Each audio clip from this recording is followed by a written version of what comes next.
Houston sank more than 10 feet during the 20th century, and almost nobody noticed until the ocean started keeping pieces of it. Here's how you sink a city. You pump groundwater, oil, and gas out of soft clay layers for decades. The clay compresses like a squeezed sponge, except this sponge never springs back. By the late 1970s, around 3,200 square miles of the Houston region had dropped more than a foot. That's not a pothole problem. That's the ground itself quietly leaving. All that sinking also activated more than 86 surface faults, which now crack highways, slabs, and foundations across the metro.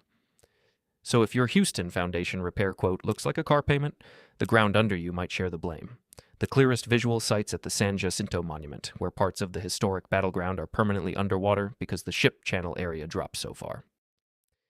In 1975, Texas created the Harris-Galveston Subsidence District, the first agency of its kind in America, and forced a switch to surface water.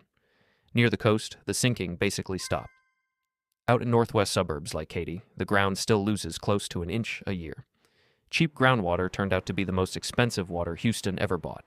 New Orleans built massive flood walls after Katrina to keep the water out. Those walls are now sinking into the delta at up to an inch a year.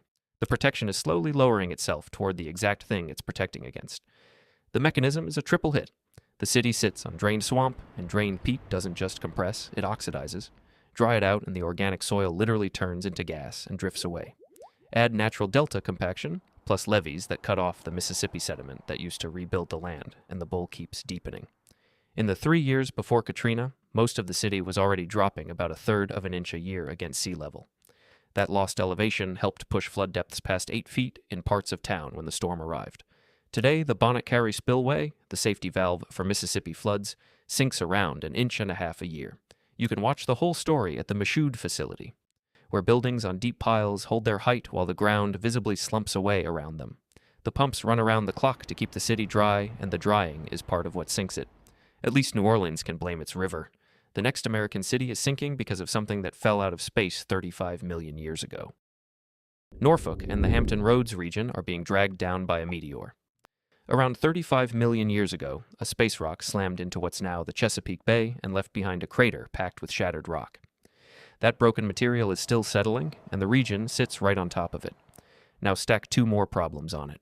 During the last ice age, the land here bulged upward around the edge of the ice sheet, and that bulge is slowly deflating. Then everyone pumped the Potomac Aquifer down more than 100 feet, compacting the sediment even faster.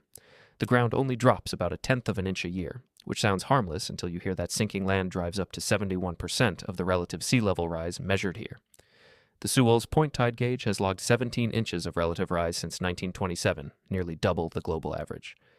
The visual? Naval Station Norfolk, the largest naval base on Earth, where high tides now wash over piers and access roads under a clear blue sky.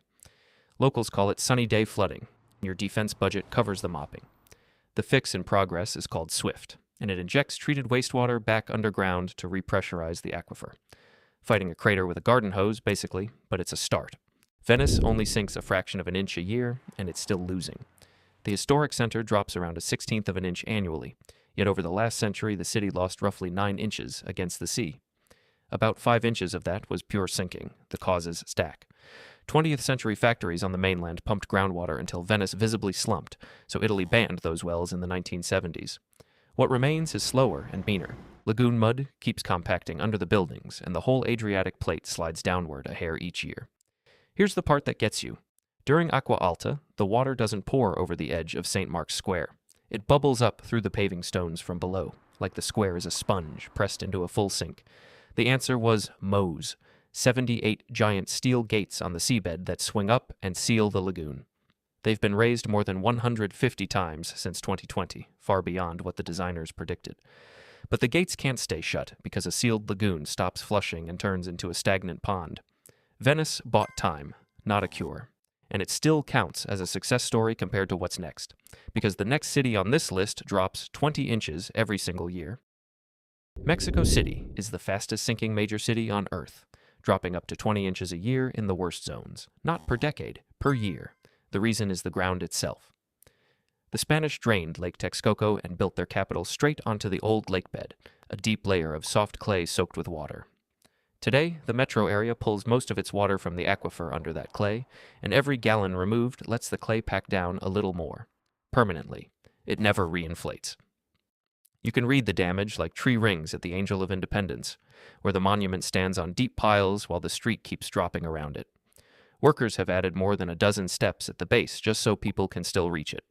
The city spends roughly $40 million a year patching cracked historic buildings and snapped pipelines, and in 2021, a section of Metro Line 12 collapsed.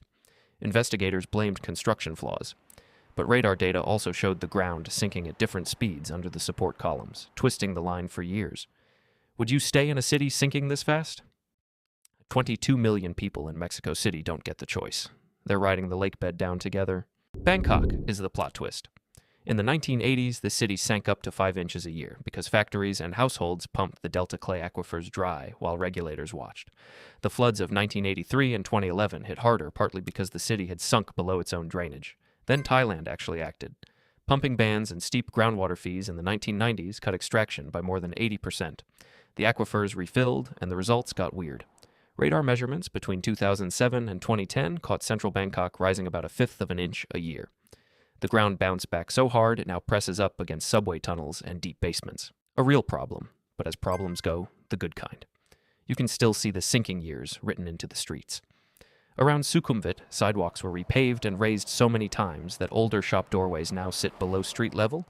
You step down into buildings that once matched the road. The outer provinces still sink, and the core sits barely 5 feet above a rising gulf, so nobody's celebrating yet. But Bangkok proved the sinking can be tamed. The next city tamed nothing, and its country is now literally packing up and leaving. Jakarta is what losing looks like.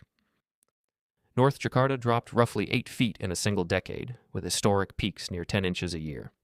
The worst coastal pockets still lose up to 4 inches annually, leaving around 40% of this 30 million person metro region sitting below sea level. The mechanism is brutally simple. The piped water network never kept up, so millions of residents and businesses drilled their own wells, most of them unregistered. They drained the aquifer out from under their own feet. The clay collapsed. Seawalls now hold back the Java Sea while the land keeps dropping behind them, so the walls have to keep growing forever. Walk the northern districts and you'll see mosques standing in seawater and residents raising their floors every few years to keep the tide out of the living room. Indonesia's answer is the most radical urban planning decision of this century. The country is building a brand new capital, Nusantara, on the island of Borneo, roughly 800 miles away. The presidential palace is finished, civil servants are relocating in phases, and the government wants it running as the political capital by 2028. On paper, Jakarta keeps the title until the president signs the final decree. The direction is set anyway. A nation is walking away from its own capital because the plumbing beat the city. Tokyo is the reason this video doesn't end in despair. After the war, Japanese industry pumped groundwater with zero limits, and the Koto Ward District sank about 13 feet in total.